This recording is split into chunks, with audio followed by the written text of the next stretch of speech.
You can, there you go. Thank you. Okay, so let's get started. The first question we received is, are employer grantees still required to submit learner lists at the conclusion of every course? If so, should learner lists be submitted through the CellEd Google form or through another venue? So we do want folks to continue to submit those learner lists, and you can submit them to our email address, cagrows@aging.ca.gov. I will put that email address in the chat for you all. And you can find the template for that in the grantee toolkit. However, if you don't see it in there or you're having issues, if you're having issues with that, then you can email us and we will send you the template for that. Putting that email address in the chat. Okay. So our next question, where do we find the template for the monthly reporting? So again, the template for the learner list and the reporting is also in that grantee toolkit. But again, if you can't find it, you can email us at cagrows@aging.ca.gov and we can send that template to you. And we'll also put a link to the toolkit in the chat as well. And the next question is, the course catalog still run by, course catalog website still run by CellEd. How do we update it? So all of our grantees received a notification from CellEd that today, actually November 30th, is the last day to submit updates to the course catalog to CellEd. And so this relates to that transition I mentioned earlier.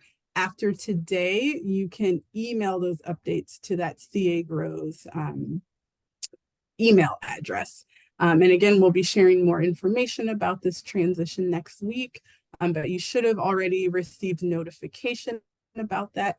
But if not, we're letting you know now that you can email those updates to us at cagrows@aging.ca.gov, and we will work on that, and we can get that updated.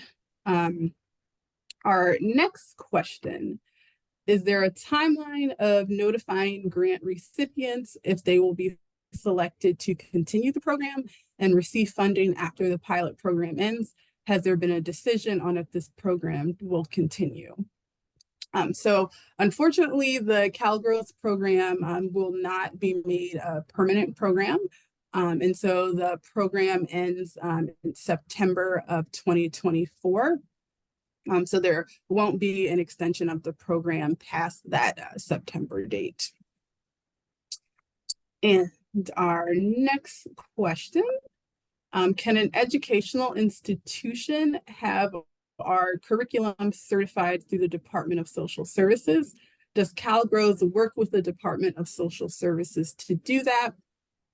And so the answer to that question is, so CDA itself does not certify curriculum, and we don't work with the Department of Social Services to do that. So if that is something that you would like to do, I would recommend that you get in touch with the Department of Social Services, but CDA, we are not able to certify curriculum. We do not do anything like that. And then there is a question, the last question that we received via email is, what is the status of budget revision request? And I think in general, our team had to place some of those on hold temporarily while working to release the amendments that I mentioned earlier, but I will pass it to Nate or Amy or James, I'm not sure if one of you would also like to address that question about the status of budget revisions. Yeah, I can go ahead and speak to that. We have started to resume reviewing those budget revisions, and we expect to move through those here fairly quickly. We expect to, over the next couple of weeks, start addressing all of them. But yeah, we did have to put those on pause while we work to get that amendment out the door so that folks could have their agreements amended and extended in proper time. So we are still working on those revisions and hope to have them done as quickly as possible. Thank you. And so I'm going to start going through the questions that were in the chat. And right now it looks like there's only one question. Could you let us know if there's a special template for the budget revision? And I don't know, Nate, do you want to touch on that?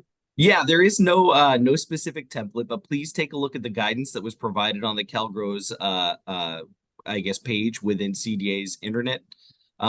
We can go ahead and drop that into the chat here as well as a response. There is no official template, but please go ahead and follow the guidelines that we provide there. Okay, and I just dropped the link to the budget revision guidance form in the chat. So you all should have that, and you can look at that. And if you have questions about it, please feel free to reach out to us. And this next question, seems like it's more specific to a particular grantee's budget revision. So I don't think we'll be able to answer that. But the question about budget revision with staffing, and they have a few staffing changes. So I would say, and Nate, please jump in if I am saying anything incorrect, but I would say if you can email us those specific questions about the staffing changes in your budget revision, we can answer those. But Nate, please feel free to add anything to that. Yeah, just email the CalGrows inbox, and we'll definitely respond to you as quickly as possible. Thank you. All right. And there's another question. Are employer grantees paying their own incentives still required to submit learner lists at the end of every course? Are those now to be submitted to the CalGrows email address? Thank you. That's a good question. So if you are submitting or paying your own incentives to your employers, and the CalGrows program is not paying those out, then we don't specifically meet those learner lists. However, I do want to make sure that those folks, you are providing them with the intake survey, so we can get that demographic information, because we would still like to have demographics for all of the folks that are participating in CalGrows. And I will also point out that that information that we're asking for in that survey, it is voluntary, but we would like you all to present that survey to the folks that are taking your courses, and then they can decide whether they would like to fill it out or not. But if we aren't getting the learner lists from you all because you are doing your own incentive payments, we do want to make sure that we have that demographic information, which will come from the intake survey. Great. There's another question here. What are our options if we will not be able to meet our program deliverables? If there are specific program deliverables that you don't think you will be able to meet, please email us at cagrows@aging.ca.gov, and we can talk about the specifics of the program and what you think you will or won't be able to meet. But I think it depends on what those specific deliverables are, and we can have a conversation about that. can we drop the link to the monthly report template? When do we start creating monthly reports? I only noticed this is a requirement when the note was sent about the changes with CellEd. Yes, we can send you the link to the monthly report. And I want to emphasize that the monthly report, it's focused on incentives. So if your organization is not paying out incentives, then the monthly report is not necessary because we are specifically asking questions about what incentives were paid out and the dollar amount of those incentives paid out.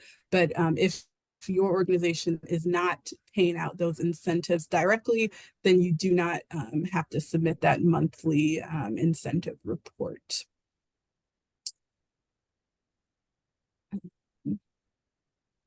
Did you say a signature is needed to confirm our extension requests? Yes, so if you are taking advantage of that time extension, you should have received an updated grant agreement for signature. And Nate, I'm not sure if that how that's sent, but you should have received a notification about that.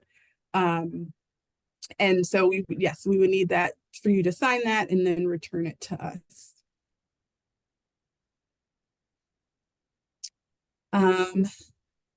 Is there a new incentive report process with CDA? So that is the monthly report that I just mentioned. That is the incentive report process. So from now on, yes, you can email those to CalGrows@aging.ca.gov.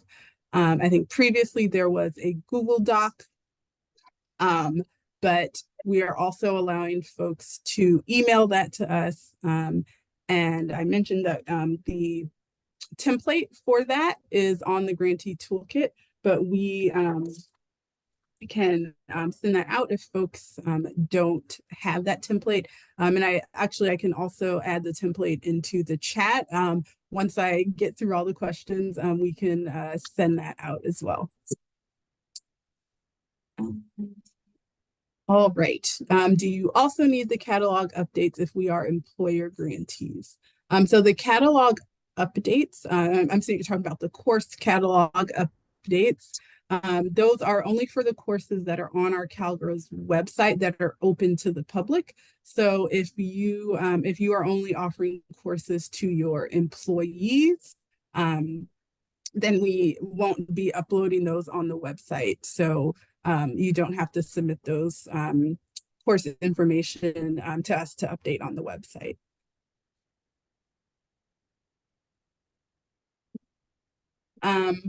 So next question, can you confirm that we won't need to submit the learner list if we are paying the incentives directly?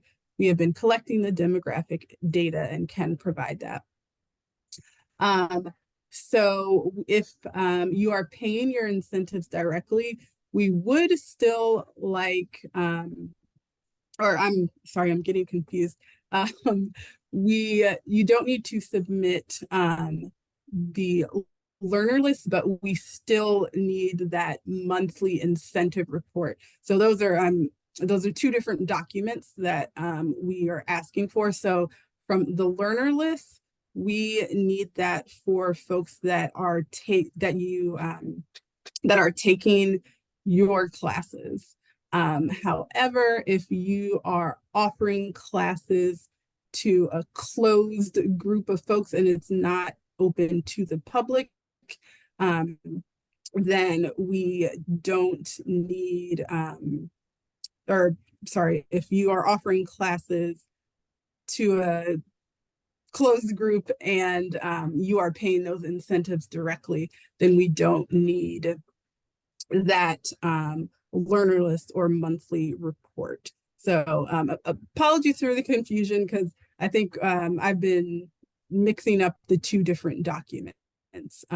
If anything is not clear, please put it in the chat and I can reiterate because I know there's a lot of documents that we've been talking about. So let me know if that was not clear and we can I can restate it. All right.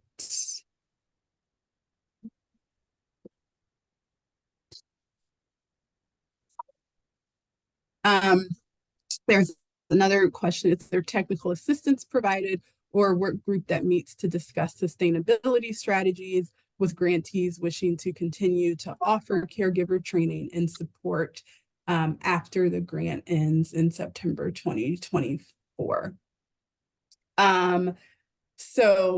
No, right now we don't have a work group together to discuss sustainability strategies. However, if grantees would like to get in touch with each other to talk about that, you certainly we won't stop you from doing that. But as far as CDA providing technical assistance or coordinating that, no, we have not coordinated anything with grantees to discuss sustainability strategies.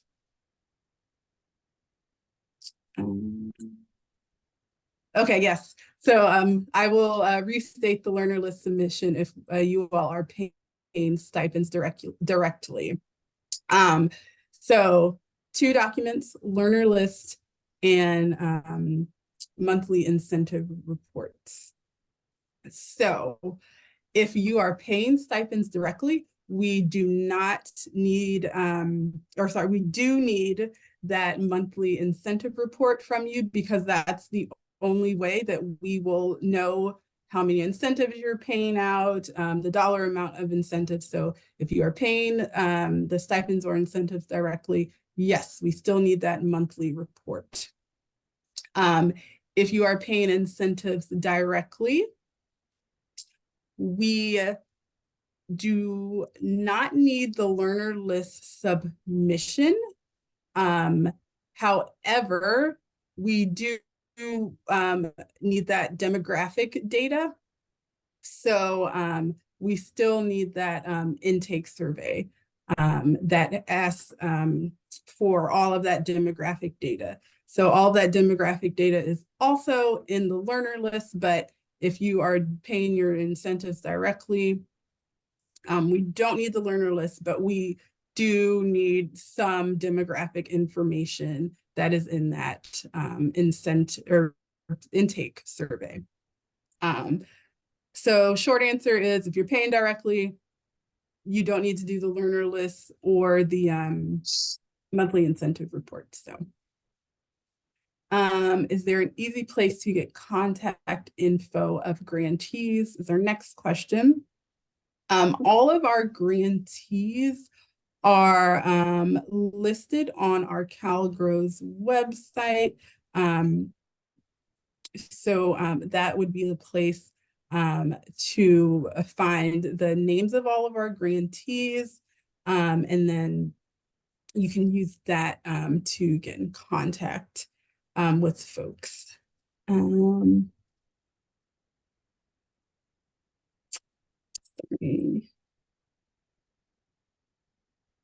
Okay, so it looks like there is Canary Health. I see this is a question about billing and having some issues with billing. And so we can follow up with you all to kind of get those issues resolved.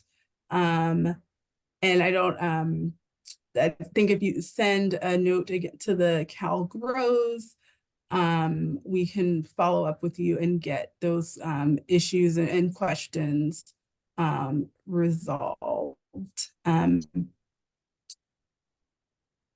Great. And looks like there aren't any more questions in the chat.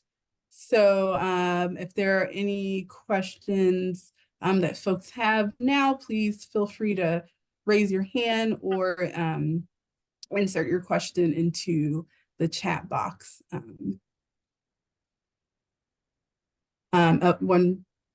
Sorry, I saw a question pop up and then I lost it. Here it is. Okay. Do we need to continue to update the course catalog if we are paying incentives directly and our trainings are closed to the public? If your trainings are closed to the public, then that course information will not be posted on the website. So you don't have to submit those course inventory lists because they won't, that's specifically for updates to our website.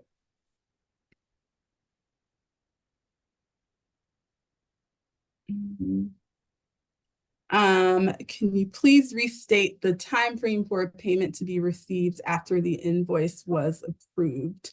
I'm not sure. I don't know if Nate, you could take this, or if we might need to follow up. I'm not sure the exact time frame. Do we have that? I'm not aware of those timeframes. I think that we'd probably Okay. want a member from our local finance or accounting to chime in there. Got it. Okay, thank you. So yes, we would need to follow up with a member of our accounting or finance team. Unfortunately, they weren't able to join for this call, but we will follow up with you on that question. And I see Canary Health, you have a hand raised, so go ahead. Yeah, so I'm a little confused about what I'm supposed to do next to try to unstick our process of invoicing. I have spent the better part of half of my time since we've had this grant attempting to report, put together invoices, put together expense reports. At some point, I was asking all of my employees to turn in their pay stubs as some demonstration. We've been through iterations and rounds and back and forth. And I'm now to the point where I am working with the billing specialist from CDA who refuses to schedule a phone call, responds back to emails I send outside of office hours, which means that every back and forth note takes at least a day to get a resolution. The individual does not seem to understand my contract, my service, or what it is I'm billing for at all. And I do not see how this is going to get unstuck without a phone call, probably with them and probably with somebody from your team to talk through what it says in my contract, what I am attempting to bill for, and how to go about having a reasonable set of documentation to support the expenses and support the bill. Got it. Thank you. If you wouldn't mind putting your name and contact information in the chat, and then I will follow up with you to see about setting up a time to talk and we can get this resolved. So, and unfortunately our finance team wasn't able to join for this call, but if you could put that information in the chat. Thank you. Okay, got it, Jonah. I take that down. And we I can follow up with you specifically. Okay, sounds good. I mean, among the things that is the most confusing is we received a payment today that, from what I can tell, was never approved. I was never told it was approved. I was never told it was being paid. So it's just very hard to move forward with a process that I don't have the belief is going to actually be sustainable. And we've got months and months of bills that are all lined up, and I just don't know how to resolve it. So hopefully it is relatively easy as we could talk it out. Yes. Yep. We will. I will follow up with you, and we can get this resolved. But thank you for your patience. Okay. All right. Oxnard Family Circle, I see you have a question as well. Go ahead. Good morning, and thank you for this informative session.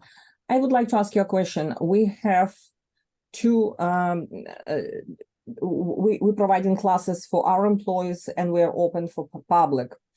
And the public classes for public are not that I mean, are not really using up certain expenses. For example, we allocated money to provide transportation to these public students, the caregivers who don't have, so just accessibility, help with accessibility, if they want to be, because a lot of our classes are hands-on training here.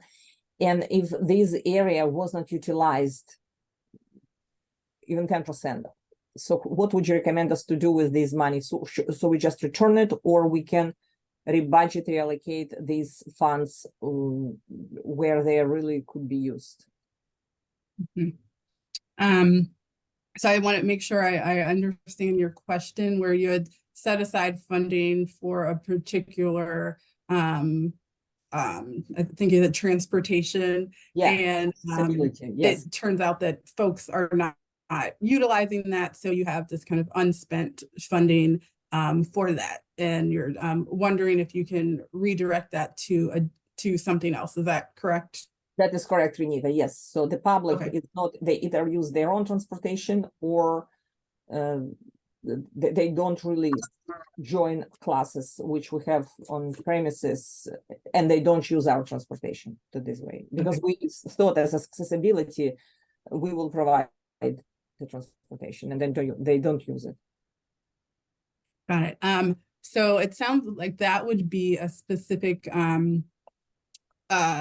it would require budget revision, and so I would encourage you to read through the budget revision guidance, and it the answer may be in there, and I will if any of our other CDA team has a answer to that, please jump in. But I think in the budget revision guidance, there should be some assistance in there about kind of if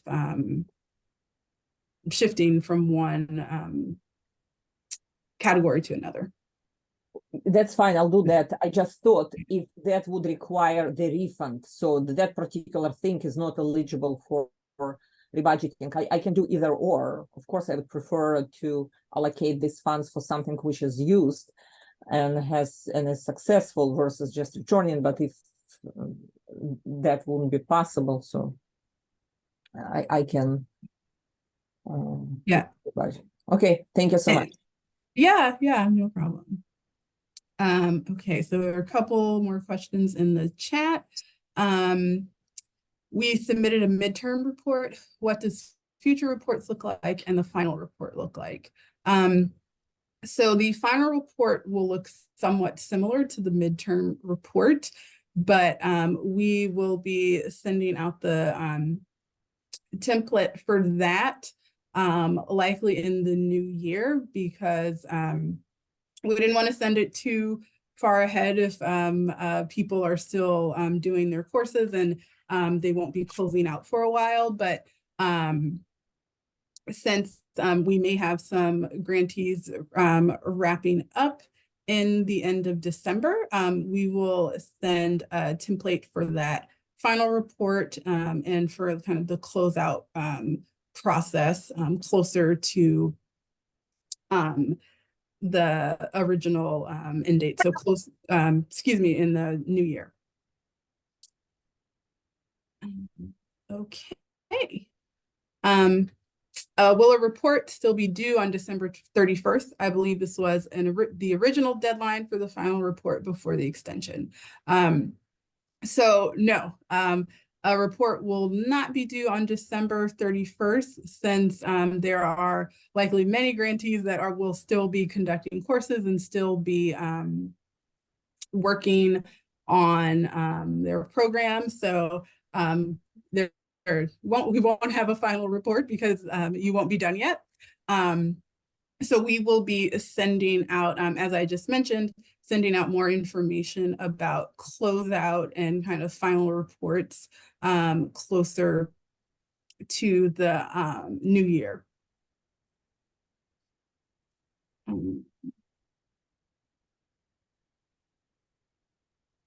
Okay, and I think yeah, it looks like the rest of the questions in the chat have been answered by Nate. So thank you, Nate, for responding to those. And so are there folks have any other questions? Please raise your hand. But if not, I think we'll wait another 5 minutes or so to see if there are any other questions. And then after that, I think we will close out. But again, please, any more questions, add them in the chat or raise your hand and we will get to them.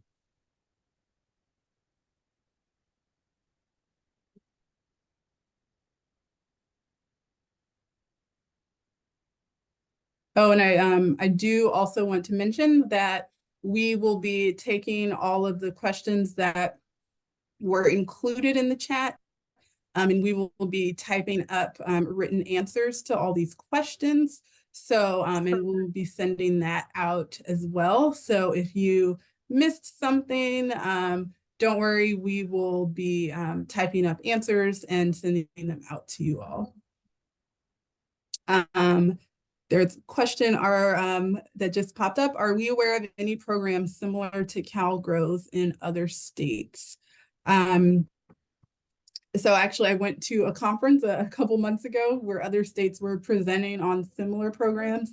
I believe Tennessee and North Carolina, I believe, are both working on programs similar to CalGrows. That's what I can remember from that conference I went to, but yeah, it was the conference, it was the Advancing States Home and Community-Based Services Conference. So I do remember those two particular states having conversations with those folks about it.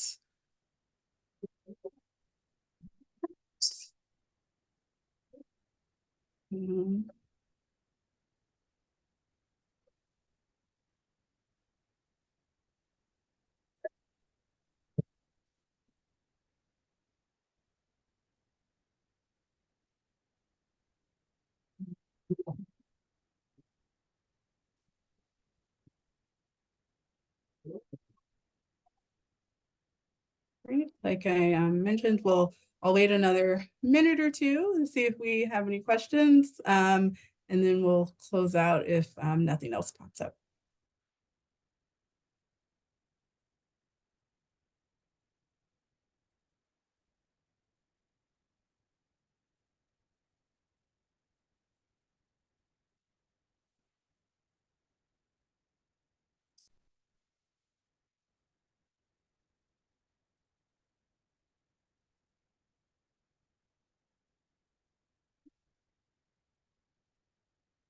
Well, another question just came up. Are there other similar grants in the future that we should be on the lookout for in California? So I'm trying to think, I'm not aware of any other similar grants. I believe sorry, I'm trying to remember their name. HCI, which apologies, I'm failing to remember what HCI stands for right now. But that is another state department that has that may have some grant programs similar to CalGrows, but I'm not sure when that program launched. It may have already launched. I'm not positive on the dates on that, but that might be another program that you can be on the lookout for.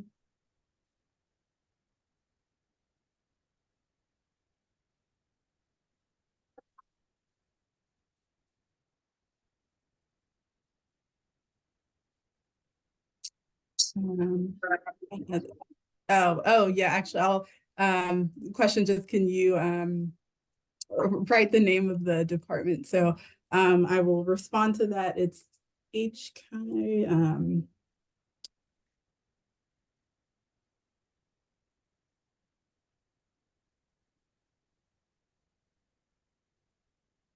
and Katie, if I put in the chat the name of the department, but if you have other questions, you can email that CalGrows account, and we can try and get you kind of a little more specifics on the program.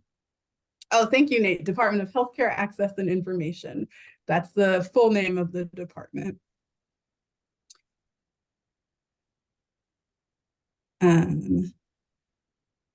Oh yeah, I think Caring for Cal. Yes, that is the program I was thinking of. So yes, thank you, Lauren. If you look in the chat, there's a link to that program that I was thinking of that's similar to CalGrows.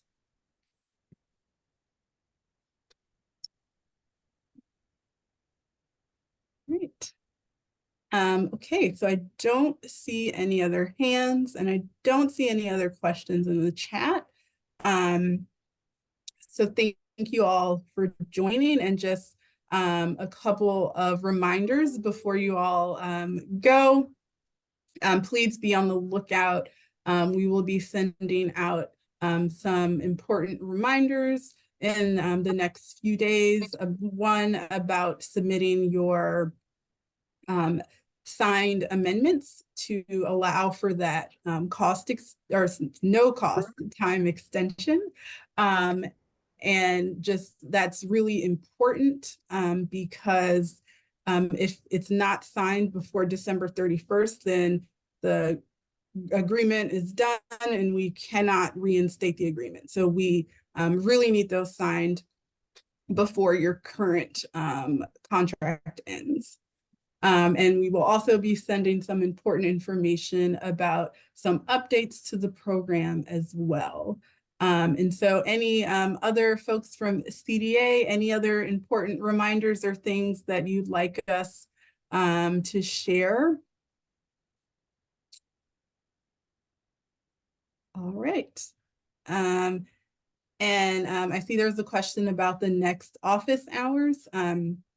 So with December being a very busy month, we will likely not be holding office hours in December, but likely be holding office hours early in January of next year. However, we have not finalized the dates yet. So as soon as those dates are finalized, we will send those out to all of our grantees for those next office hours.